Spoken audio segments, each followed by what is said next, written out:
Selamat datang kembali. Kali ini kita mau gali lebih dalam materi dari buku Neurodisiplinnya Peter Hollins. Fokusnya nih, kenapa sih disiplin diri itu sering banget rasanya kayak perang batin ya? Dilihat dari sisi sains otak. Anda pernah kan ngerasa gitu? Kayak ada dua suara di kepala pas lagi mau fokus kerja, tapi kok pengennya buka medsos aja? Atau pas mau nolak godaan makanan nggak sehat? Nah, buku ini bilang pertarungan itu beneran ada di level otak kita. Ada settingan bawaannya gitu. Iya, betul. Jadi misi kita sekarang ini coba memetakan pertarungan di dalam otak Anda itu. Antara si bagian logis sama bagian yang impulsif. Kita bakal gali strategi praktis dari buku ini, gimana neuroscience bisa bantu Anda ya, lebih fokus, lebih konsisten lah sehari-hari. Oke, siap. Mari kita bongkar pelan-pelan. Jadi, buku ini bilang ada konflik antara dua pemain utama di otak kita ya. Yang pertama itu korteks prefrontal. Si CEO-nya gitu ya, yang rasional, yang merencanakan, si Einstein-nya kita lah. Betul. Nah, lawannya ini si sistem limbik. Ini bagian yang lebih, lebih tua, emosional, kayak anak kecil gitu yang maunya seneng sekarang aja, terus lari kalau ada nggak enak atau susah. Sistem limbik ini reaksinya cepat banget, didorong sama dopamin kan? Dopamin. Yang bikin kita nagih sesuatu itu ya? Iya, yang bikin rasa ingin, motivasi gitu. Dan juga prinsip dasar banget, cari nikmat, hindari sakit, secepat mungkin maunya. Makanya, nunda kepuasan buat tujuan jangka panjang itu ya ampun rasanya berat banget secara biologis. Otak kita tuh emang dasarnya males, maunya hemat energi. Pantesan. Itu jadi ngecontoh si Kate di buku.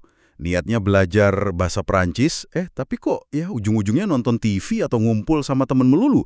Belajarnya itu terasa sakit buat sistem limbiknya gitu ya. Persis, dibandingin sama enaknya nonton atau ngobrol, ya kalahlah si niat belajar.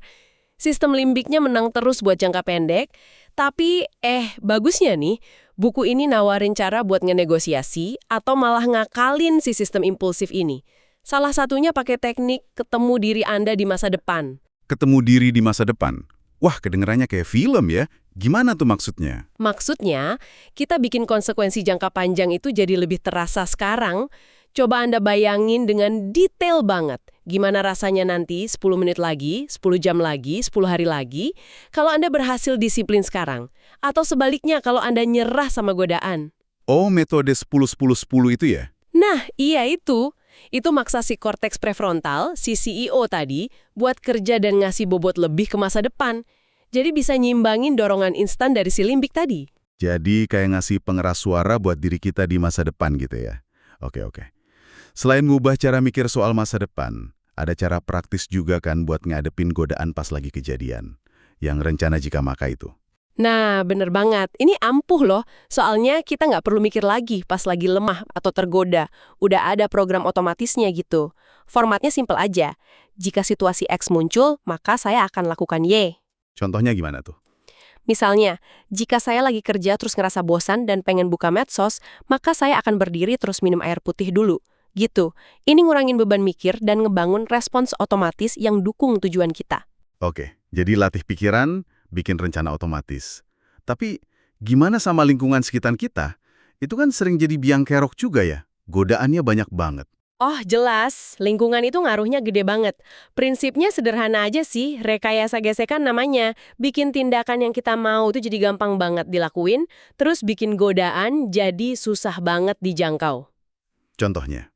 Ya, kalau HP ganggu pas kerja, taruh aja di ruangan lain. Kalau mau makan sehat, siapin buah potong di depan kulkas, umpetin keripik di lemari paling atas gitu. Atur pilihan default Anda biar otomatis ngedukung disiplin, jadi nggak ngandelin tekad terus-terusan, kan tekad itu ada batasnya ya. Nggak ngandelin tekad terus.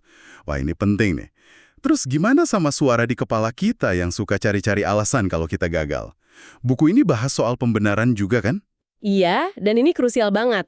Buku ini ngajak kita bedain nih antara alasan yang valid, kita ngakuin peran kita, tanggung jawab gitu, sama pembenaran atau dalih. Dalih itu kayak gimana? Yaitu cari kambing hitam, nyalahin faktor luar, aku kan capek, hari ini lagi berat banget soalnya. Pembenaran itu kayak kita bohong kecil ke diri sendiri biar nggak ngerasa bersalah atau nggak nyaman karena gagal. Ngakuin aja, oke saya tadi milih buat nggak ngelakuin itu, meskipun pahit itu langkah pertama buat beneran berubah. Oke. Jadi udah ada visualisasi, rencana jika maka, nata lingkungan, terus jujur sama diri sendiri soal pembenaran. Kalau ditarik benang merahnya nih, inti dari disiplin menurut buku ini apa dong sebenarnya? Kalau disariin ya, intinya itu kemauan buat nerima dan nanggung sedikit rasa nggak nyaman demi tujuan yang lebih gede. Nggak ada sihirnya. Pertumbuhan itu mau fisik atau mental hampir selalu terjadinya di luar zona nyaman kita kan? Jadi emang harus dipaksa dikit ya? Bukan dipaksa buat nyiksa diri ya, tapi lebih kayak, buku ini nyaranin kita sengaja ngelatih diri hadepin ketidaknyamanan kecil secara rutin. Kayak vaksinasi mental gitulah. Biar otot buat nahan susahnya itu kebangun. Jadi pas ada tantangan gede beneran, kita lebih siap. Oke, jadi jelas ya, disiplin itu bukan cuma soal maksa diri aja, tapi lebih kepahamin cara kerja otak kita yang emang demennya yang instan-instan, terus pakai strategi cerdas buat ngarahinnya. Tepat sekali. Mulai dari nyambungin diri sekarang sama masa depan, bikin rencana otomatis, nata lingkungan, sampai jujur sama diri sendiri soal pembenaran. Dan yang paling dasar ya itu tadi, mau ngelewatin sedikit rasa nggak nyaman demi kemajuan jangka panjang. Nah, ini jadi ada satu pertanyaan menarik nih, buat Anda bawa pulang, buat direnungkan. Jangan-jangan ya, milih secara sadar buat hadapin sedikit aja ketidaknyamanan yang bisa kita atur hari ini, kayak nolak satu godaan kecil atau ngerjain satu tugas yang agak malesin, itu justru investasi paling cerdas.